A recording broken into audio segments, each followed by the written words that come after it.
नमस्कार दोस्तों, स्वागत है आपका एंसेंट हर्ब ऑफ इंडिया में। और आज हम बताएंगे आपको हील पेन यानी कि एडी के दर्द को 10 मिनट में कैसे छुमंतर करें। जैसा कि आपने इसमें देखा है थंबनेल में, उसी प्रकार की हम आपको एक चीज़ लेके आए। एडी का दर्द बहुत ही ज़्यादा सामान्य है।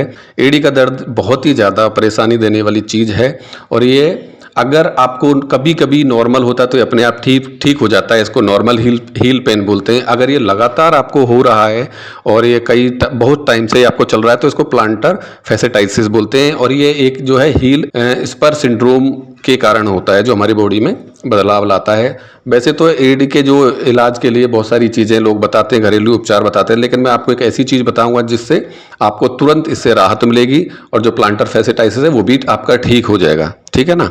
तो इसके कारण क्या होते हैं, एक तो मैं आपको बता दूं, जो लोग जिनका वजन बढ़ गया है, अब बहुत लोग खाते पीते हैं, ध्यान नहीं देते अपनी सेहत का और उनका वजन बढ़ जाता है, तो उसके कारण ये जो हील पेन है, एडी का दर्द वो शुरू हो जाता है। या फिर बहुत सी जो महिलाएं हैं वो ऊंची एडी के सैंडल पहनती हैं, हाई हील पहनती हैं। जो लड़के हैं वो ऊंची एडी के अपने वो पहनते हैं, शूज पहनते हैं, हाई हील शूज पहनते हैं, उसके कारण भी ये हो जाता है। और दूसरी चीज़ें ये हैं कि जिस तरह से बॉडी में विटामिन डी और या विटामिन B12 की कमी हो जाती है, तो उसके कारण भी ये एडी में दर्द शुरू हो जाता है।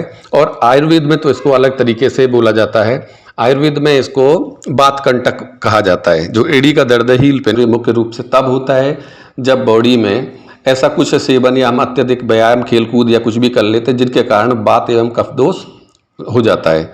तो वात और कफ दोष के कारण ये एडी का जो है हील पेन बढ़ जाता है। तो इसकी कुछ चीज़ें खास आपको याद रखनी है, जैसे ज़्यादा देर तक खड़ा नहीं रहना। और आपको सबसे ज़्यादा परेशानी पता है कब देता है? जब आप सोकर उठते हो, सुबह सुबह आप सो के उठते हो तो बहुत ही ज़्यादा ऐसा दर्द होता है कि आपसे हिला डुला भी नहीं जाता है। ठीक है। तो इससे बढ़िया आपकी जीवन जो है दिनचर्या पे प्रभावित होती है, आपको खड़े रहने में दिक्कत रहती है, ज़्यादा देर तक खड़े नहीं रह पाते, परेशानियों का सामना करना पड़ता है। तो अब इसकी वो चीज़ें कुछ जैसे होम रेमेडी, आप हमेशा उन चीज़ों का ध्यान दीजिए। आयुर्वेद में इन चीज़ों को बहुत ज़्यादा महत्व दिया गया है। जैसे आप कभी दूध ले रहे हो तो अगर आपको एडी का दर्द है, हील पेन है, तो आप उसमें हल्दी मिलाकर पीजिए। आपको जैसे पता है जो हल्दी में क्या है, एंटी इन्फ्लामेटरी गुण होता है जो कि दर्द और सूजन को पूरी बॉडी में ही कम करता है। तो ये बहुत ही अच्छी चीज़ है। आप जब भी दूध का इस्तेमाल करें उसमें आप हल्दी मिलाकर जरूर पिएं। अदरक का काढ़ा ले सकते हैं। दूसरी चीज़ इसके लिए फ़ायदेमंद बहुत ही अच्छी होती है, क्योंकि अब अदरक जो है हमारे क्या करती है, दर्द और सूजन को कम करती है। तो इसके लिए क्या करना है, अदरक को बारीक काट कर 2 कप पानी में अच्छे से उबालें और जब 1 कप रह जाए उबलते उबलते तो उसको गुनगुना कर लें और उसमें 3-4 बूंद नींबू का रस डाल लें और 1 चम्मच शहद मिलाकर उसका सेवन करिए। आप देखिए जो अदरक है दर्द एवं सूजन दोनों से ही आपको तुरंत राहत दिलाता है। तो ये दूसरी चीज़ आप कर सकते हैं। तीसरा आपको ये कि होम रेमेडी यानी घरेलू नुस्खा ये भी है कि आप एक बर्तन या टब लीजिए, बाल्टी, और उसमें खूब सारा पानी कर लीजिए और उसमें कम से कम 3 बड़े चम्मच आप सेंधा नमक डालिए। सेंधा नमक डाल के और अपने पैरों को उसमें कम से कम 10 से 15 मिनट के लिए डाल दें। तो इससे आपका जो एडी का दर्द है और जो सूजन है उसमें बहुत ही ज़्यादा आराम आपको मिलेगा। ठीक है।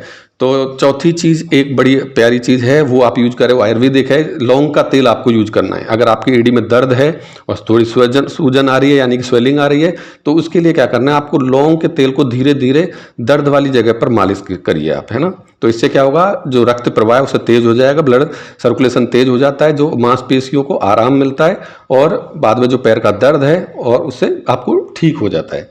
तो दर्द भी नहीं रहता है, सूजन भी चली जाती है। तीसरी चीज़ है, आप सेब जो है, सेब जो एप्पल हम जिसको बोलते हैं, उसके सिरके का बड़ा फ़ायदा है। आप एक सेब के सिरके में 1 तेज पत्ता डाल लें और उसको अच्छी तरह उबाल लें।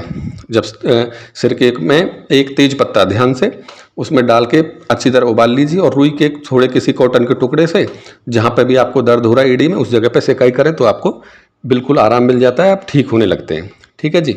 तो एक जो खास चीज़ मैं आपको बता रहा हूँ वो ये है कि अब ये सारी चीज़ें कर ली फिर आपको आराम नहीं मिल रहा है, तो एक बड़ा ही प्यारा घरेलू नुस्खा है, उसको आप ज़रूर आजमाइएगा। तो एक कोई खाली बोतल ले लीजिए। ठीक है। और खाली बोतल लेने के बाद क्या करना है, उसमें पानी भर दीजिए। जैसे कोई भी आपके घर में फ्रिज वगैरह तो है ही, और कोई खाली बोतल पेप्सी, कोल्ड ड्रिंक की जिसकी भी, उसमें अच्छी तरह पानी भर लीजिए और पानी भर के उसको फ्रीजर में रख दीजिए।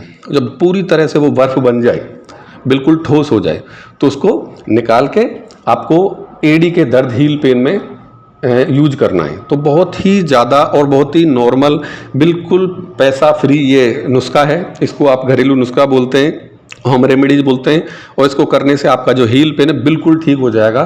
कितना ही पुराना हो, प्लांटर फैसिटाइसिस हो या कुछ भी हो, हील पेन आपका ठीक हो जाना है। तो निकाल के बोतल को, जो पानी आपने भरा था जो पूरी तरह से अब आइस बन गया है, सॉलिड आइस बन गया है, उसको क्या करना है, इस तरह से देखिए, अब जो मैं आपको दिखा रहा हूँ, इस तरह से पैर से एडी वाली जगह यानी कि हील वाली जगह से धीरे धीरे धीरे धीरे इसको 10 से 15 या 20 मिनट आपको एडी से उसको ऐसे आगे पीछे करते रहना है। तो इससे क्या होगा, आपका जो दर्द है उसमें राहत मिलेगी, स्वेलिंग है वो ठीक हो जाएगी, और आपका जो प्लांटर फैसिटाइसिस जो प्रॉब्लम है, काफ़ी लंबे समय से आपको हील पेन हो रहा है, जो आपको तकलीफ देता है, आपकी दिनचर्या को परेशान करता है कि आप अच्छे से चल नहीं पाते, चलते तो आपकी चाल भी बदल जाती है, कई बार लोग इससे गिर भी पड़ते हैं। ठीक है, तो इसको बिल्कुल नॉर्मल मत लीजिए। और इसमें कोई भी दवाई दूरी की वैसे ज़रूरत नहीं है। विटामिन बी, डी और विटामिन B12 की कमी जो है उनको आप पूरा कर सकते हैं। हरी पत्ते की सब्जियां खाएं, सैलेड खाएं, और धूप में थोड़ा अपने बॉडी को आराम दें, तो आपको इससे भी फ़ायदा होगा। तो इस तरह जो आप देख रहे हैं,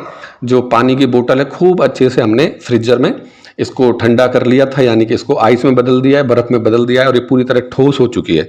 और ठोस होने के बाद इसको पैर से इस तरह धीरे धीरे धीरे धीरे आप 10 से 20 मिनट 25 मिनट आप इसको आराम से इस तरह से सेक करिए। तो हील जहाँ पे आपको पेन होता है, इस तरह से उस जगह पे आप ऐसे धीरे धीरे धीरे धीरे इसको आगे पीछे करते रहिए, और आप देखोगे कि थोड़े ही दिन में आपको बिल्कुल हील पेन से समस्या से निजात पा जाओगे, और आपको कभी भी हील पेन नहीं होगा। तो ये छोटी छोटी घरेलू नुस्खे हैं, इन पर ध्यान दे के आप बहुत सारी चीज़ों को ठीक कर सकते हैं। ठीक है दोस्तों, तो ये नुस्खे ज़रूर आजमाइए, और अपने जो भी घर में या परिवार में किसी को ये प्रॉब्लम है, लेडीज़ में, जेंट्स में, तो आप उनको ये वीडियो शेयर कर सकते हैं और उनको ये सलाह दे सकते हैं। फिर मिलूंगा मैं नई वीडियो के साथ, तब तक के लिए धन्यवाद, शुक्रिया।